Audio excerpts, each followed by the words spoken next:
Okay, Montreal De Sos. I've hesitated to take video of this up until now, but so I've taken some still shots, but now that I've gotten some idea of the lay of the land here, I want to get it on video as much as possible. I have to admit, I have kind of that sensation I had in Istanbul, where I felt like this was the place I came for, or one of the places at least. It's exalted in more ways than one. I'm going to just turn around 380 degrees to give some idea of just what kind of view one has here. Being a Coloradan, I'm not as stunned by the mountains as probably some people would be, but they are absolutely magnificent. Those were the Pyrenees I just went by. Now I'm looking over towards the foothills and towards a mountain that's called the Col de Grail, which is the hill of the Grail, and then back up towards the main section of the actual fortress, which I haven't been up to yet, so I'm going to walk up there now. I've now gone to the top of the hill with what looks like the remains of the main building. I still have to go over there, but I also wanted to catch a view of the very, very high Pyrenees in the very distance. I'm going to zoom in on those and see how I can do with that. There's obviously very small glaciers still left there, as you can see by the white spots.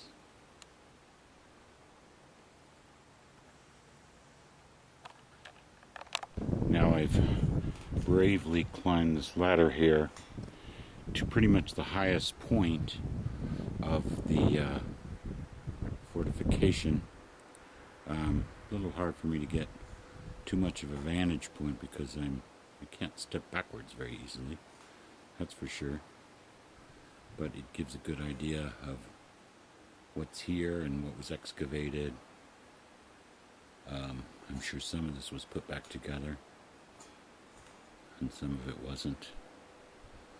And looking out a ways towards some of the other excavations.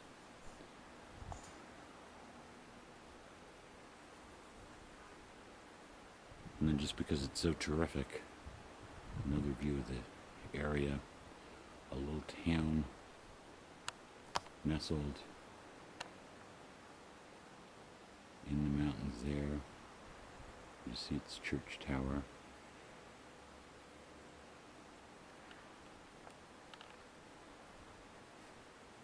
There's little mountain towns like that all over the area. Well, not all over, but dotted here and there. The winding mountain roads. Those of us from Colorado are used to that.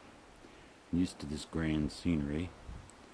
But I don't know, the little villages are pretty unique. I don't recall those. Steamboat Springs, maybe. But nothing quite as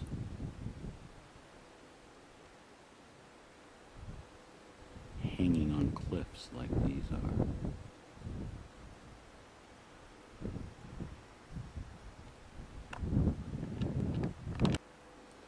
Interestingly and somewhat ironically, as you look out over the ruins and down into the valley, there's a very modern soccer stadium all the way down there. It looks like quite a big one for being out in the middle of the mountains like this.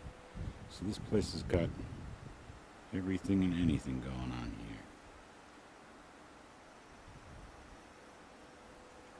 I was thinking before, you know, if the Grail or a Grail was here at some point in time, or still is here, very appropriate place, and Lord Almighty, try and find it. As I'll show on the way down, because I'm going to try and film it as I walk through, there's caves all over the place around here, and you know, it could be anywhere in any of those places. I am not going to wander off the beaten path at this point. I'm just going to hang on to that rope as I film it. But I just thought I'd throw that in. Just to give some idea of the trek up here and kind of how the trail hangs on the side of the cliff. You got to hang on to that rope all the way across here, and then you get to the cave, which I'll film once I get there. I'm not going to film and walk across here at the same time. Okay, we're coming up to the cave now, and I'm going to just kind of hold the camera up as steadily as I can and shoot as I walk through. There's a fence protecting me from dropping down the hill, but as I get toward the cave, there is a handrail that I can grab onto. I think it's on my left-hand side. So now entering into the cave, I don't see the handrail. Okay, here it starts. So it's not a very long piece, but it's pretty good and dark, and I can't really see what my feet are doing, so I have to kind of feel my way and hold on to the handrail at the same time. Not sure how clear this is, and you can see the floor of the cave is glistening, which means that it's slippery, but sunlight in here. See up above. Obviously I'm not walking and doing this at the same time, but this part here, it looks like it's pretty slippery. Alright. Okay. Not a very long cave. There's some others probably that are a whole lot longer in here, but it's kind of trippy. Still slippery. Just have to watch my feet as I come out. And this is the entrance to the cave. And some of them shoot off to the side. Like this one over here. Don't have any idea how far it goes. May not go very far at all. And then we come out and there's the village down below.